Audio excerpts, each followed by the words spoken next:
কালকের ভিডিওতে তোমরা দেখতে পেয়েছো আমরা দক্ষিণেশ্বর গিয়েছিলাম। তো দক্ষিণেশ্বর শুধু যাইনি, ওখান থেকে আমরা আদ্যাপীঠেও গিয়েছিলাম আদ্যামাকে নমস্কার করতে।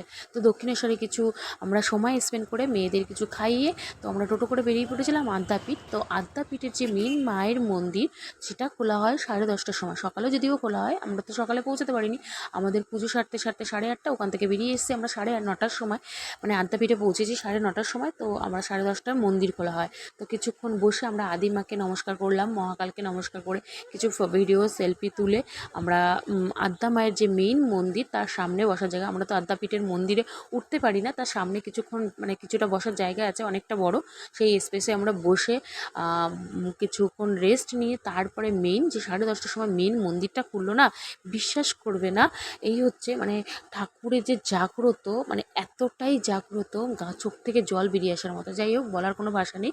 তো আমরা ওখান থেকে বেরিয়ে কিছু কচুরি খেয়ে আমরা বেরিয়ে চলে আসলাম। টাটা সবাইকে।